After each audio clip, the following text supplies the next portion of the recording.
Agora vamos falar do Atlético Paranaense. O Alexandre Senechal já está com a gente e fala sobre a situação do rubro-negro, que agora se prepara para o jogo de encerramento da primeira fase do campeonato estadual, domingo, lá no Estádio do Café em Londrina, 4h. Alexandre, boa tarde.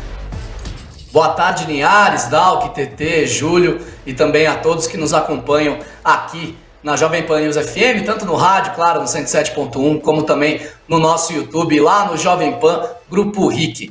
O Furacão tem treinamentos na manhã dessa semana, tem feito seus trabalhos de olho na partida contra o Londrina. A gente destacou ontem, a volta do Bento que teve dores musculares e já está à disposição do técnico Paulo Turra. Mesma coisa para o Madison, que teve um probleminha na coxa, ele estará à disposição do técnico Paulo Turra. O Paulo Turra disse que vai usar o time principal, o que tem de melhor à disposição, para a partida deste domingo contra o Londrina. Mas o Madison está à disposição, mas não deve ser titular. O Kelvin é ainda, claro, o favorito para começar jogando. Uma preocupação é com o Eric. O Eric chegou a ser substituído, ele começou como titular na partida contra o Cascavel, na vitória por 1-0 lá na Arena da Baixada. Ele... Oi, vocês estão ouvindo? Alô. Foi pra dentro do aquário aí a sua... Não, só pra garantir, porque pra mim aqui deu um problema no áudio, só pra garantir. Então, continuando.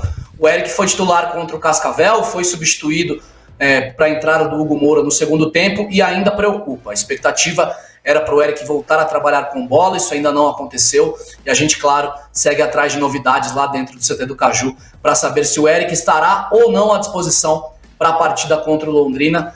Outra questão preocupante é sobre o tornozelo do lateral esquerdo do o Fernando que vem com esse problema já há 3 rodadas, ele que até chegou a ficar no banco na partida contra o Operário, mas acabou não entrando. É só para o Atlético não ter uma falta de um lateral no banco de reservas, mas já não tinha condições de jogo e continua em tratamento com o departamento médico do Atlético, não treinou ainda junto com os atletas aquele trabalho mais técnico, mais tático que o técnico Paulo Turra tem implementado nessa semana, já que tem a semana cheia, tirando os 4 dias de folga do Carnaval, algo raríssimo do calendário brasileiro, mas que o Atlético conseguiu implementar nessa semana depois de atuar contra o Cascavel na última quinta-feira e não ter jogos no final de semana do Carnaval. O Furacão se representou na terça, segue trabalhando no CT do Caju, na expectativa de ter o seu 11 inicial, o 11 titular que o Atlético que o técnico Paulo Turra escolheu nesse início de ano, a partir dessa partida contra o Londrina. O Atlético no próximo mês terá os jogos de mata-mata do Campeonato Paranaense e não terá nem Copa do Brasil e nem Copa Libertadores, já que se classificou diretamente para a fase de grupos com o sexto lugar do Brasileirão do ano passado. Se o Eric jogar, o Atlético terá Bento, Kelvin, Zé Ivaldo, Thiago Heleno e Pedrinho, o Eric no meio campo, junto com o Fernandinho e o Vitor Bueno, Terans, Canóbio e Pablo, o 11 inicial que o Atlético vem trabalhando na temporada. Lembrando, claro, que tem Coelho brigando por uma vaga na ponta esquerda, o Canóbio pode voltar à direita com o Vitor Bueno indo para o banco, e ainda tem o Vitor Roque que está à disposição do Paulo Turra, está treinando com o elenco desde terça-feira, ele que voltou na semana passada do Sul-Americano Sub-20, após o título do Brasil, junto com o Mikael, o quarto goleiro do Atlético, e também o Renan Viana, outro que está inscrito no Paranaense, mas que vem subindo da base agora, ainda uma promessa, um jogador ainda que não terá muitos minutos, pelo menos não nos próximos jogos. E a minha dúvida que eu queria saber com vocês aí da mesa é a seguinte: esse é o 11 ideal mesmo? Cabe Vitor Roque? O Paulo Turra deveria fazer alguma outra alteração? A gente fala bastante também do problema da lateral esquerda, o Pedrinho, dos 6 gols que o Atlético sofreu no ano, falhou em 2 e ainda teve aquele gol do Caio César no Clássico Atletiba que foi em cima dele, apesar de muito claro mais mérito do ponta direita do Curitiba do que falha do lateral esquerdo do Atlético. E queria subir para debate aí essa questão. Furacão tá pronto? Furacão precisa de reforços? Quero ouvir aí os colegas na mesa. É uma questão, né, que o torcedor também se preocupa, né, Felipe Dal, que se o time já é o ideal aí para encarar o vasto calendário que o Atlético vai ter pela frente, tem Libertadores, depois vai entrar na terceira fase da Copa do Brasil, tem o Brasileirão, peças de reposição. No momento, me parece que o Paulo Turra tem a vontade, né? Agora precisa ver se é um elenco que dá conta dos desafios que o Atlético vai ter pela frente.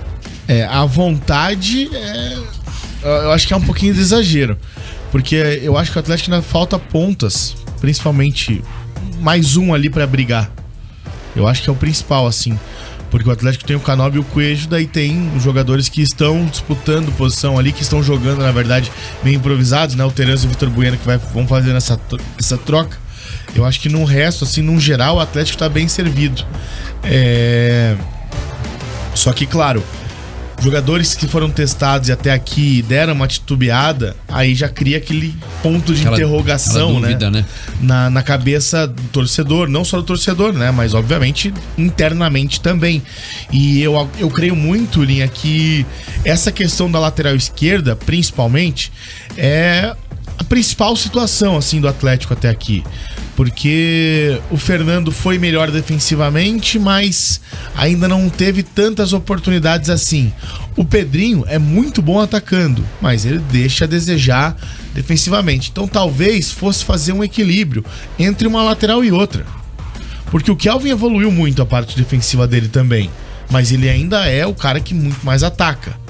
Enquanto o Maddison, que é o reserva dele, é um jogador de uma defesa muito boa e uma bola parada muito forte, né? A bola aérea do Maddison é sensacional. Gols e até mesmo ajudando a defesa. Então eu creio que o Atlético ainda precisa de um certo equilíbrio para montar essa equipe. Nesse momento tá passando o carro por todo mundo no campeonato estadual, mas não vai ser esse nível que o Atlético vai encontrar lá na frente. Talvez o Caio ter jogado contra o Pedrinho ali, levado vantagem, talvez na Série A você vai pegar um jogador tipo um Hulk da vida. Dudu lá do Palmeiras. Dudu, o próprio Rony.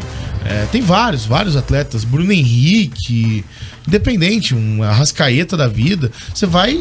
O Pedrinho vai sofrer muito. Soares no Grêmio. Que daí o Soares vai bater muito mais com os zagueiros, né? Mas mesmo assim, eles vão levar vantagem. Então isso vai fazer com que o Atlético tenha que sofrer. É que o nível do Campeonato Brasileiro, da Libertadores, é bem mais alto, né, do que o estadual. O jogo que serve, de certa forma, de parâmetro para essa avaliação é o Clássico Atletiba, que terminou empatado 1-1. Né? O Atlético foi o único jogo que o Atlético não venceu até aqui, dos 10 que disputou. E serve como uma referência. Né? E o Atlético foi bem no jogo. O Curitiba começou melhor, né? Fez o gol, depois o Atlético empatou. No primeiro tempo ainda se tornou equilibrado, os dois times tiveram chance, mas no segundo tempo o Atlético foi superior ao Coxa. Só que não fez gol, né? Só que é aquele negócio, né? Aí você vai encontrar às vezes também adversários que o Curitiba, por exemplo, poderia ter feito um gol com o Chancellor no final do primeiro tempo. Como é que a cabeça dos atletas do Atlético iriam para o intervalo?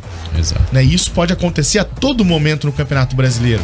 E é por isso que o Atlético tem que ficar mais ligado e até mesmo de olho ainda no mercado para, quem sabe, reforçar mais com 2, máximo 3 peças.